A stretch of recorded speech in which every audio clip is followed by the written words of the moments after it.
So everybody knows you as TQ, but Everybody outside of Michigan. but you traveled all over, Yeah, especially at your time in Texas yeah. and Dallas area. So what made you want to come back here and bring Flint Mecca to Flint and start this whole avalanche of basketball and academics? What's crazy is I was in California when I received a call. Uh, my granddad had a stroke in the beginning of the year, and I didn't know.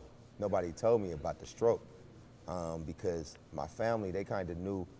I have a small knit family. Like it's like my grandmama, my mama, my auntie, my great granny, and my granddaddy. Literally, that's my family. So my family knew, and my uncle had passed away last year. Everybody older though. Like I'm like the closest person to me in age is my mom. And we're young, 18 years apart. Nobody told me anything, so it was hard for me to grasp the fact that my granddad went through a stroke in January, and I'm finding out that he going through a procedure in March. So, or April, I forgot the month. If I look at my phone, I know the date exactly because I was there.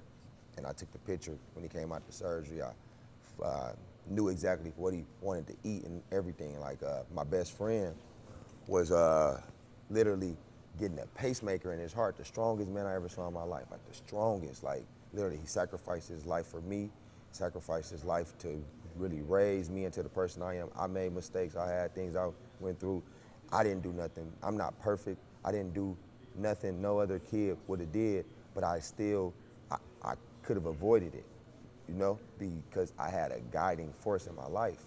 And a lot of these kids, they make decisions and they don't have guiding forces. I made decisions and I had one.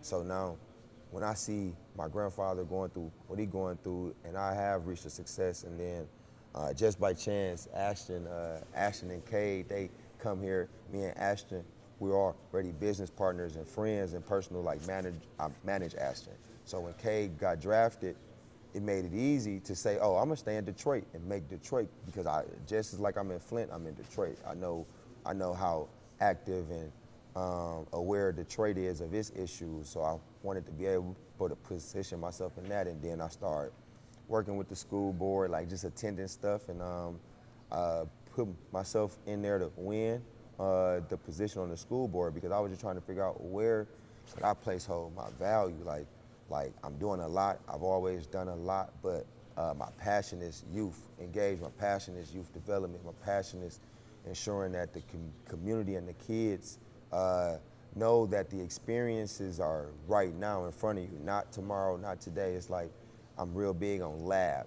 You're in the lab every day. So our program, Leaders Are Believers, it's a thing that we live in every single day. So I took that into an account, and I said, man, I just went through a whole summer. Like I worked with Crim Sports. I was very grateful that Crim Sports gave me an opportunity to do some things. And then I did an event, and like literally nobody was there.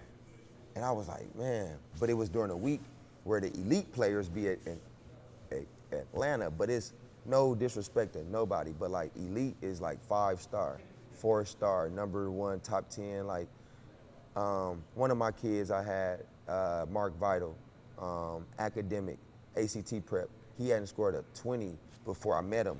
June 2nd, I met him June 2nd of 2016. The test was June 18th, and I met him on June 2nd. He hadn't scored a pass of 14. He needed to score an 18 to get to Baylor. We go through a 6-hour course. It's a 6-6 thing I do. I copy off of Kobe. It's 6 hours, 6 hours of academics, 6 hours of athletics, and 6 hours of downtime. That's how a student athlete, or that's how a successful, productive athlete break their 24 hours down. And you literally can touch everything. So we spent 6 hours doing planning of the test. And literally it got him to Baylor, and then he did his thing. After that, like my thing is this. Leaders Are Believers go to 21. If you turn 18 and you feel like you're okay, you good. If you turn 25 and you're okay, you good. Like I'm 31 years old. I'm still believing. I'm still in the lab. Like, so I'm learning every single day. I got people around me that's 50. We're learning off each other. I got people around me that's 19. I'm learning from them. One of my one of my biggest success stories is a personal one. One of my confidants, and I call a lot of my big influences OG.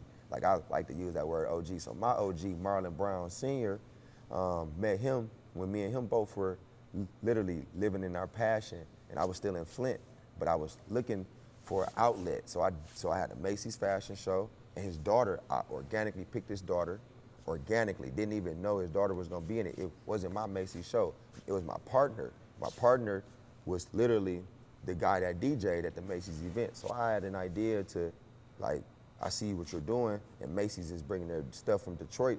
I always knew about the stuff in Detroit, so I'm like, man, come on, let's make something for the community. We partnered with PAL, did something with them. Like, I'm a Merle kid, so Haskell was the closest thing to me.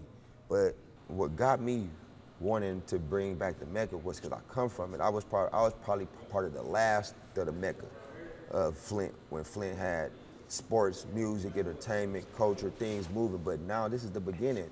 We got pros in the NBA. We got music artists going hard. We're a market now. So now we have a chance to look at the market of success and feed under that. Like, let's look at the fourth graders, fifth graders, sixth graders. Let's look at all the kids. And if they need something, let's figure out what they need to make sure that they get at the point that they're supposed to. So yeah, that's how I got back to Flint Mecca. So let's go, take me back a little bit. Let's go back to how you grew up. Where'd you go to high school at? What do you remember about playing high school ball around here? And yeah, just take me through what everything was like. I grew up, I'm proud, man. I'm a proud Merle baby. Like, literally, my grandfather and my grandmother, well, my grandfather's home is in Gundry, Edward Street. So I was on Edwards and Gundry. Then I was on Comstock with my granny.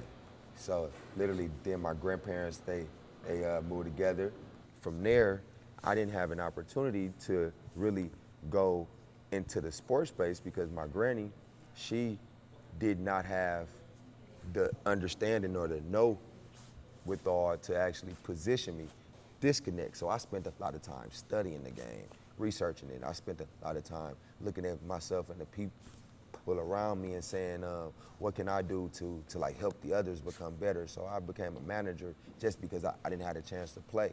Like, I played FA, I was a great player. My uncles used to pick me up. I practiced at Gundry, but I could never go to the practice on Thursday because of me going to choir rehearsal. So my grandmother wanted me to be uniform. But then on my dad's side, Muslim. So I was able to, if I'm going to church, then I'm at the masjid, then I'm also, so it was so many things I grew up in that made me culturally understanding of where my position was in life.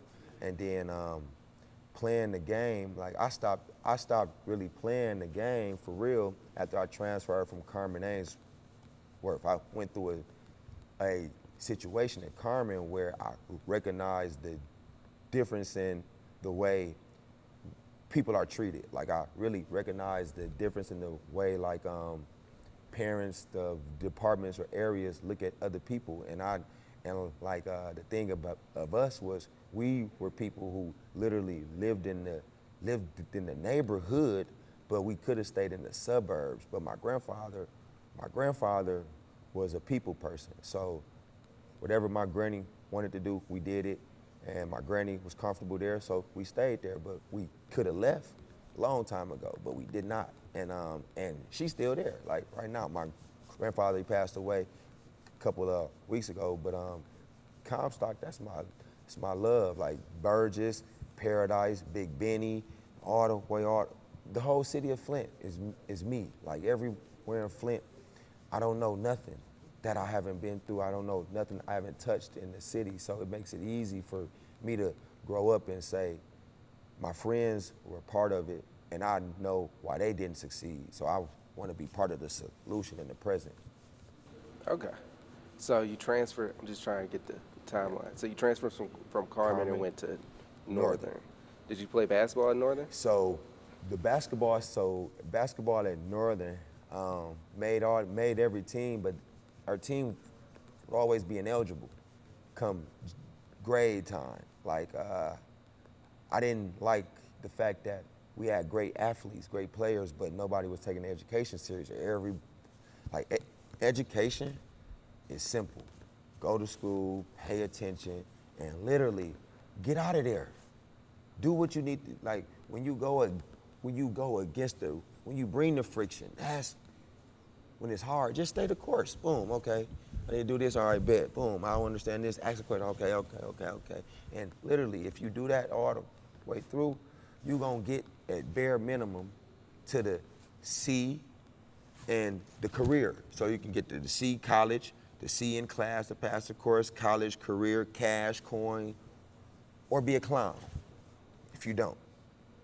And a lot of times, a lot of my friends weren't clowns. They just didn't have the mental capacity to sustain in that hour because of lies, ADD, ADHD, all these clinical driven things that our community we go through because we're literally appropriating ourselves. Single mother, government assistance, government issues, government process, government, everything so funded by the government or funded by something that we're not able to make sure our children are getting from point A to point B.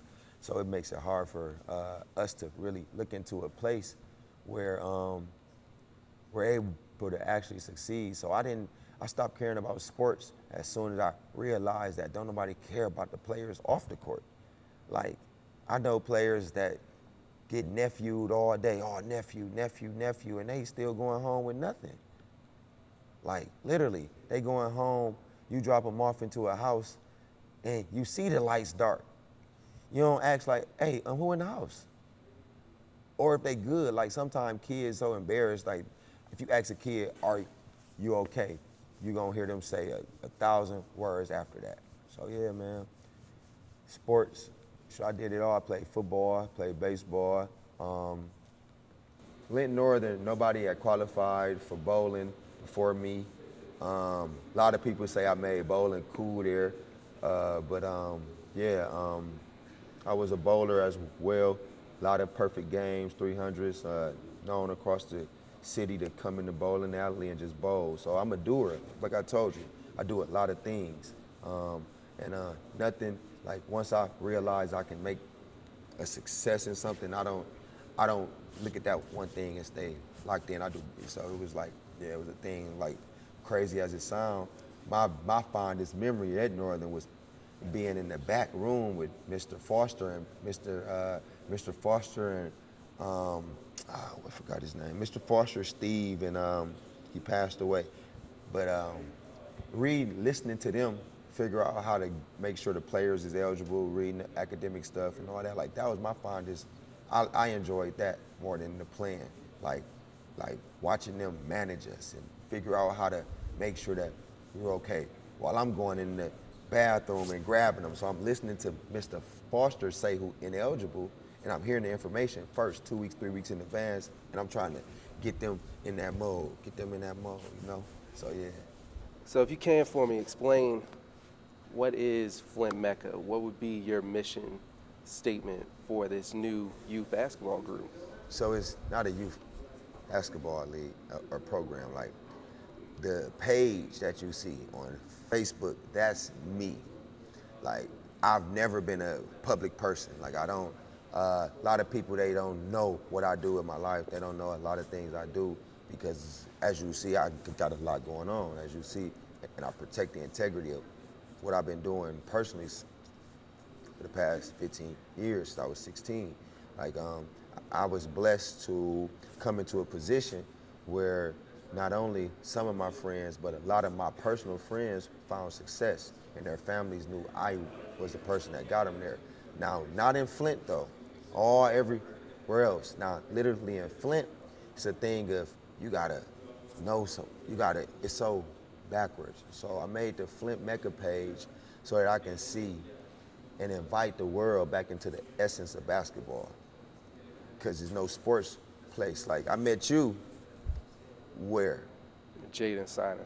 At Jaden house. But was Jaden there as a Carmen player or was he there as a prep school player? He was prep. Exactly, right? Mm-hmm. So that's my point. You know what I mean? Now, all he had to do was go away for 1 year.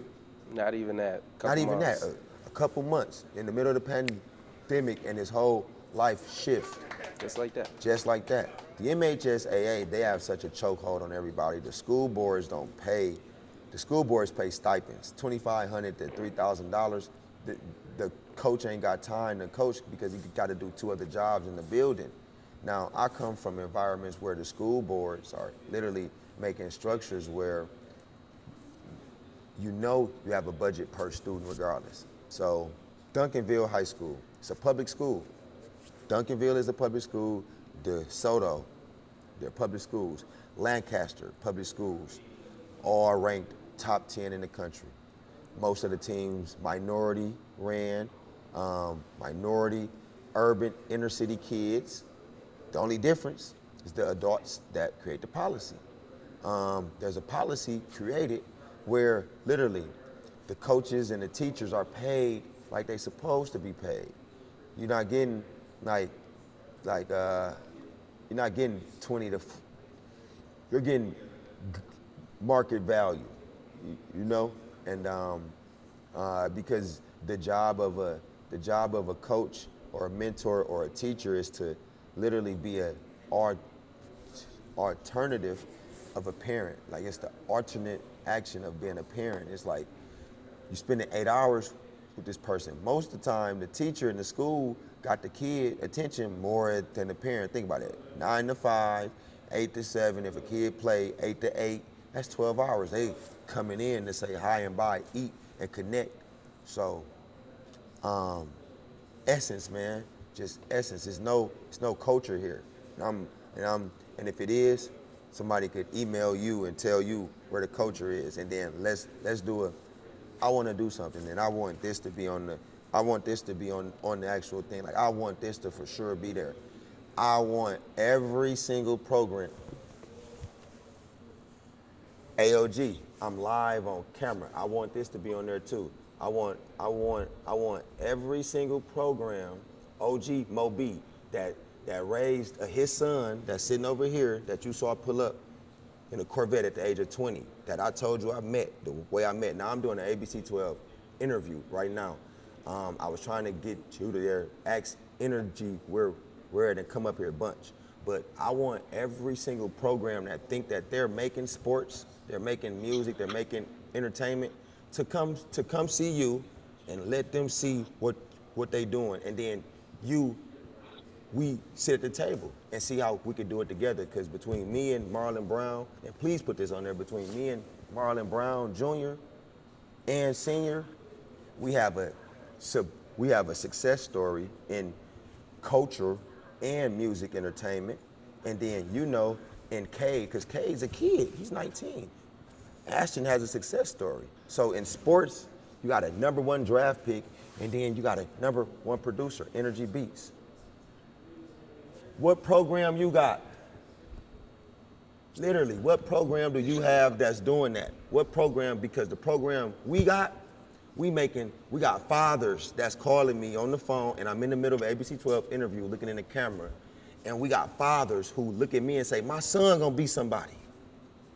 And I don't talk to him for 5 years, and his son end up being somebody. I'm gonna call you back, OG. Okay.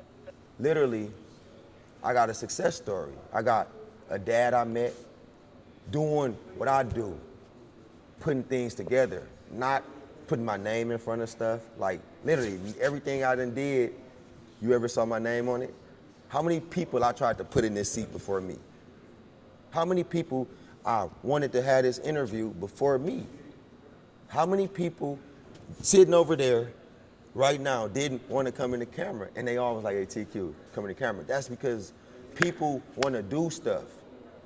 People want to be doers.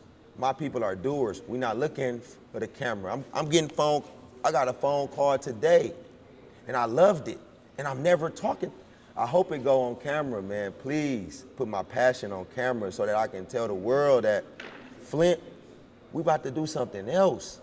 And if you want this like some Suge Knight stuff, for real. Like, you're like, if you want your kid, blah, blah, blah. If you really want your kid to be successful, if you really want your kid to go from point A to point B, Ashton, let me right quick. Energy, Come here right quick. Lil Frank, come here right quick. Up church. It's a simple thing. If you really want to succeed and be a program, you show what your program gonna do. Mecca is not about sports, it's not about music, it's not about culture, it's not about entertainment, it's about ensuring that the babies feel what I felt growing up as a kid. I felt Flint was the most beautiful thing in the world, and I still do. I literally do. And I have an opportunity to work with a building and a program that care about the city of Flint. I'm proud to be a bunch. I'm proud to have, come on OG, I'm proud to have OG, like 180 kids coming in here, and the kids that's coming, I know them. The kids that's coming, I know them personally because they coming from my friends that had them at 16, 17, 18, 19, 20.